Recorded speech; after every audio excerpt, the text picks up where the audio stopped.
8 mentiras que oyes en la universidad y en el mundo. Traído a usted por Chapel Library, www.chapellibrary.org. 8 mentiras que oyes en la universidad y en el mundo. Primera mentira. Para creer la Biblia hay que cometer un suicidio intelectual. Es un mito de la educación moderna que una persona realmente inteligente no creerá en la Biblia. La verdad es que muchas personas muy inteligentes han considerado a la Biblia no solo esencial para la fe, sino también como el fundamento mismo del conocimiento. La mayoría de las primeras universidades en Norteamérica fueron fundadas sobre este principio. William y Mary, Yale y Princeton, por mencionar algunas, tenían a la Biblia como centro de su currículo. Como dicen las primeras leyes de Harvard en 1642, que cada estudiante sea claramente instruido y sinceramente presionado a considerar bien que el fin principal de su vida y estudios es conocer a Dios y a Jesucristo, que es la vida eterna, y por lo tanto considerar a Cristo como el único fundamento de todo conocimiento y aprendizaje válido. Algunos de los intelectuales más grandes de la historia han considerado que la cosmovisión cristiana es totalmente razonable. Agustín, John Wycliffe, Rembrandt, John Milton, Blaise Pascal, Johann Sebastian Bach, Robert Boyle, Jonathan Edwards, Michael Faraday, James Clerk Maxwell, Lord Kelvin, C.S. Lewis y muchos otros no veían ninguna contradicción entre pensar y creer.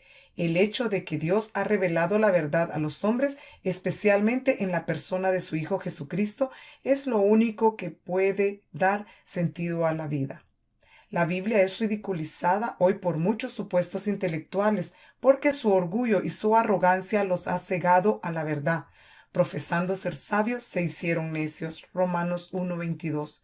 No caigas presa del pseudointelectualismo tan común en las universidades y en el mundo. Al final, poco importará si eres considerado sabio o necio por el mundo. Lo que importará es si conoces a Dios. Segunda mentira. La evolución es una explicación razonable del origen y composición actual del universo. Es importante definir lo que queremos decir por evolución. No estamos pensando solo en cambio. Es evidente que han sucedido muchos cambios en el mundo que nos rodea. Al decir evolución, nos referimos a la hipótesis de que las moléculas se convirtieron en el ser humano por un proceso puramente natural. Hombres como Gigi Simpson, Jacques Monod, Carl Sagan y Richard Dawkins son algunos de sus principales proponentes. La siguiente afirmación breve de Sagan es un buen resumen. El cosmos es todo lo que ahora es, lo que fue en el pasado y lo que será en el futuro. Es absurda la idea de que por pura casualidad de alguna manera surgió la vida de lo que no era vida y que el origen de todo lo que vemos, incluyendo el hombre, es materia o energía impersonal. Hace mucho tiempo que la generación espontánea de la vida fue descartada por Reddy, Pasteur y otros. El concepto ha vuelto a aparecer encubierta en la ciencia moderna por evolucionistas que lo necesitan para atribuir a la vida un origen naturalista. A pesar del concepto erróneo popular, los experimentos de la llamada biopoiesis, como los aparatos productores de chispas de Miller-Urey, aún no se han obtenido proteínas ni ningún otro elemento que podría llamarse vida. Más destructora todavía es la idea de que alguna materia impersonal, sin mente, interactuando sin ton ni son consigo misma, de alguna manera produjo al hombre con su personalidad, raciocinio y conceptos de moralidad y propósito. ¿Puede una materia amoral producir al hombre con sus conceptos morales? ¿Puede una materia impersonal producir al hombre con su personalidad y raciocinio? ¿Puede la materia que actúa únicamente en el tiempo y por casualidad generar al hombre con verdadero propósito y significado? De hecho, toda la teoría es autodestructiva. El raciocinio es completamente destructivo en un sistema que adjudica pensamiento a causas irracionales. Darwin mismo afirma: pero entonces siempre surge en mí la duda horrenda de que si las convicciones en la mente del hombre que se han ido desarrollando a partir de la mente de animales inferiores son de valor alguno o digna de alguna confianza. ¿Confiaría alguien en las convicciones de la mente de un mono si hubiera en semejantemente alguna convicción? Al destruir la validez de la actividad mental del hombre, la teoría de la evolución se corta su propia cabeza. No se podría contar con la mente del hombre para nada, ni siquiera para la teoría de la evolución misma. Negando a Dios, el hombre termina por negar su propia humanidad. La verdad, belleza, el amor, moralidad y el raciocinio pierden su significado. Todo se convierte en un absurdo sin sentido. Con razón, la Biblia afirma: dice el necio en su corazón, no hay Dios. Salmo 53:1. No aceptes este mito, necio. No importa lo mucho que trates de reprimirlo, de lo más profundo de tu ser surge el clamor de que no eres un animal ni una máquina, sino una persona. No conseguiste serlo de un microorganismo, sino de Dios quien te creó y te llama a ser de Él. Tercera mentira. El cristianismo es básicamente igual a las demás religiones del mundo. Aunque hay algunos parecidos superficiales entre el cristianismo y las otras religiones, el mensaje esencial del cristianismo contrasta marcadamente con todas las demás creencias. Cristo afirmaba tener una relación con Dios que excluía toda posibilidad de salvación por otro medio. Yo soy el camino y la verdad y la vida. Nadie viene al Padre sino por mí. Juan 14:6. El cristianismo es Cristo. Su vida, muerte y resurrección física por los pecadores es el fundamento del cristianismo. Todas las demás religiones son esencialmente humanistas. El hombre pecador intenta alcanzar a Dios por sus propios medios. En el cristianismo, Dios es el que se acerca al hombre pecador y le provee una justicia perfecta a través de la muerte de su Hijo en la cruz. Considerar al cristianismo básicamente como todas las demás religiones es ignorar su mensaje principal, porque de tal manera amó Dios al mundo que ha dado a su Hijo unigénito para que todo aquel que en él cree no se pierda, mas tenga vida eterna. Juan 3:16. Cuarta mentira. El dinero, el poder, el placer y el prestigio son todas las cosas que dan verdadero significado y propósito a la vida. Honores académicos, un empleo con un magnífico sueldo y la buena vida son las motivaciones presentadas a los estudiantes para que sigan una carrera universitaria. ¿Pero son estas las cosas de lo que realmente se trata la vida? Uno de los hombres más sabios que jamás ha vivido tuvo todas estas cosas en abundancia, pero descubrió que no satisfacían. El rey Salomón tenía más de lo que jamás podríamos lograr nosotros, pero llegó a comprender que no le daban un verdadero significado a la vida y que la muerte pronto arrasaría con todo. Nada trajiste al mundo y nada te puedes llevar de él. Andar en pos de los placeres y tesoros de este mundo es como correr tras el viento. Eclesiastés 5:16. Jesús le agregó a esta búsqueda un aspecto más serio. Dijo que no solo perderíamos todas estas cosas al morir, sino también el alma. Porque, ¿qué aprovechará al hombre si ganare todo el mundo y perdiere su alma? Marcos 8:36. ¿Por qué malgastar la vida en cosas que podrían al final costarte el alma? En contraste con la actitud de procurar la propia prosperidad y la autogratificación, Cristo enseñó que el camino de la verdadera grandeza es ser siervo de otros, que el reino de los cielos pertenece a los pobres de espíritu y que Dios resiste los soberbios y da gracia al humilde. Marcos 10:44, Mateo 5:3, Primera de Pedro 5:5. Quinta mentira. Jesús nunca afirmó que era Dios. Unas pocas citas del Nuevo Testamento bastan para arrasar con este mito. En Juan 10:30, Cristo afirmó expresamente ser igual a Dios, diciendo: Yo y el Padre uno somos. Más adelante, en el mismo libro, dijo lo mismo, pero de manera distinta. El que me ha visto a mí, ha visto al Padre. Juan 14:9. Cristo se atribuía constantemente características divinas. Afirmó tener el poder para perdonar los pecados y el derecho de ser adorado por el hombre. Cuando Tomás lo llamó mi Señor y mi Dios, no lo reprendió. Al contrario, prometió a los hombres dones divinos como la paz y la vida eterna. Enseñaba su propia perfección moral, Presentó sus enseñanzas como de absoluta autoridad, diciendo que el cielo y la tierra pasarían, pero que sus palabras nunca pasarían. Afirmó ser el Salvador del mundo y que vendría al final de los tiempos para juzgar a los hombres.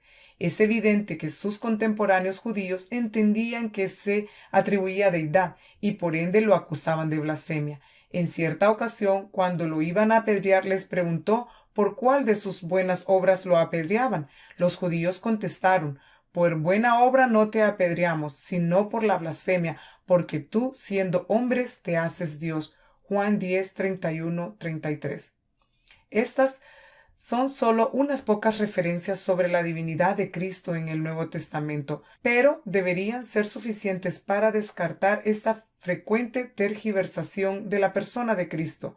No puede ser desestimado como un buen maestro moral como Buda o Confucio. Él no permite esta opción. Sexta mentira. Los relatos acerca de Jesús no son dignos de confianza porque fueron escritos mucho tiempo después de su muerte. Esta es una manera que usan los hombres para tratar de negar el carácter sobrenatural y las afirmaciones impresionantes de Cristo. Dicen que estas cosas fueron invenciones de sus seguidores muchos años después. Este intento por descartar al Cristo de la Escritura no puede dar resultado a la luz de la investigación histórica. La evidencia de que las biografías de Cristo fueron escritas en vida de sus contemporáneos es ahora tan fuerte que William F. Albright, el más renombrado arqueólogo bíblico norteamericano hasta su muerte en 1971, afirmó que todos los libros del Nuevo Testamento fueron escritos por un judío bautizado entre los 40 y los 80 años del primer siglo después de Cristo. El retrato de Cristo en el Nuevo Testamento sobrepasa totalmente la posibilidad de que sea una invención humana. Excede por mucho a cualquiera que lo hubiera podido producir. Se hubiera necesitado alguien de la misma altura del Cristo presentado en las Escrituras para inventar un carácter tan perfectamente humano y divino. De seguro que los apóstoles no hubieran dado sus vidas, lo cual hizo la mayoría, por algo que los pseudocientíficos proponen que era un producto de su propia imaginación. La única explicación que tiene sentido es la obvia, que la Biblia contiene exactamente lo que afirma tener, los testimonios de testigos presenciales de la persona más maravillosa que anduvo sobre esta tierra, Dios encarnado. Como lo expresó el apóstol Pedro, porque no os hemos dado a conocer el poder y la venida de nuestro Señor Jesucristo siguiendo fábulas artificiosas, sino habiendo visto con nuestros propios ojos su majestad. Segunda Pedro 1:16. Si realmente quieres usar tu mente, ¿por qué no lees el Nuevo Testamento siendo lo más sincero posible con lo que lees? En el Evangelio de Juan, que es un buen lugar para empezar a leer, el Señor dijo: el que quiera hacer la voluntad de Dios conocerá si la doctrina es de Dios o si yo hablo por mi propia cuenta. Juan 7:17.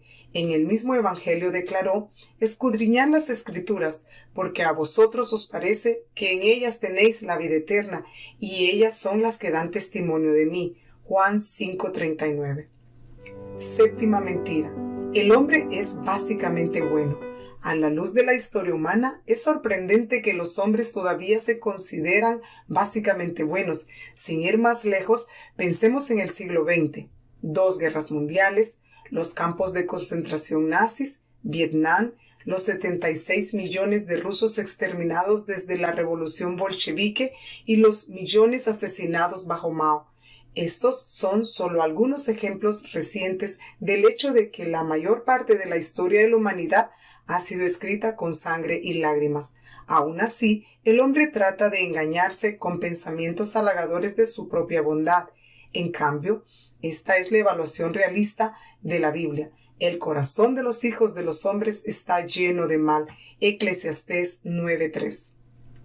Es cierto que el hombre, tal como Dios lo creó originalmente, era bueno, pero desde que se rebeló contra su creador es corrupto debido a su propia naturaleza. Una de las razones por la cual los hombres se consideran básicamente buenos es porque se comparan unos con otros, en lugar de medir sus vidas con la norma de la justicia y santidad de Dios. Por supuesto que no parecemos tan malos si adaptamos la norma para que coincida con nuestra conducta. Miramos la apariencia exterior. A veces podemos limpiar bastante bien nuestro exterior, pero ¿qué de los pensamientos y de las motivaciones del corazón? Jesús dijo que de eso es lo que realmente se tratan los mandatos de Dios. Por ejemplo, el mandato de no cometer homicidio va mucho más allá de quitarle físicamente la vida a alguien. Cada vez que pierdes los estribos o alimentas un resentimiento, estás cometiendo homicidio en tu corazón. Todo aquel que aborrece a su hermano es homicida. Primera de Juan 3:15. Puedes esconder tu pecado de modo que otros no lo vean. Hasta puedes convencerte a ti mismo de que no eres tan malo, pero puedes estar seguro que un día comparecerás ante el tribunal de Dios para rendir cuenta de cada pensamiento, motivación y acción. Apocalipsis 20:12. Octava mentira. Dios salva a la gente buena. Esta mentira, aunque similar a la anterior, por lo general se propaga por diferentes círculos. Mientras que la anterior es presentada principalmente en el salón de clase y en la cultura pop, esta circula principalmente en grupos religiosos. Dice algo así: dado que Dios es un Dios de amor, si procuras vivir una vida buena, Dios no tendrá en cuenta tus fallas, pecados morales, y te irás al cielo. Aún en grupos supuestamente cristianos, este concepto de que el bien que sobrepasa al mal en tu vida es presentado a menudo como el Evangelio, pero esta falacia no es el Evangelio. Es una distorsión de la verdad acerca de nuestro pecado y del amor de Dios. En primer lugar, lo bueno en nosotros es mucho peor de lo que pensamos. Sumado a esto está el hecho de que, aunque Dios es un Dios de amor, nunca deja de tener en cuenta el pecado. Es justo y santo y promete castigar todo pecado. La justicia moral completa y absoluta prevalecerá en el universo de Dios. ¿Dónde deja esto a la gente pecadora como tú y yo? Nos deja a merced de la ira y el justo juicio de Dios. Pero la maravilla del verdadero evangelio es que el Señor tiene una manera de castigar todo pecado y, a pesar de eso, salvar a los pecadores. Si te interesa conocer esa manera, lee el Nuevo Testamento, especialmente los evangelios. Una cosa que encontrarás al leer la Biblia es que nadie es suficientemente bueno como para ir al cielo. Por otro lado, también encontrarás que nadie es tan malo que Dios no lo pueda salvar. Por todo eso, querido amigo, ten cuidado. No todo lo que te dicen en la universidad o en el mundo es verdad, incluso si es presentado por gente muy educada que parece bien intencionada. Piensa, investiga y pídele a Dios la sabiduría para rechazar las mentiras y aceptar la verdad. Palabra fiel y digna de ser recibida por todos, que Cristo Jesús vino al mundo para salvar a los pecadores. Primera de Timoteo 1:15. Como antes hemos dicho, también ahora lo repito, si alguno os predica diferente evangelio del que habéis recibido, sea anatema. Gálatas 1:9. Si quieres más información acerca de pecadores que Dios ha atraído a sí mismo para salvación, por favor usa la información que aparece más abajo.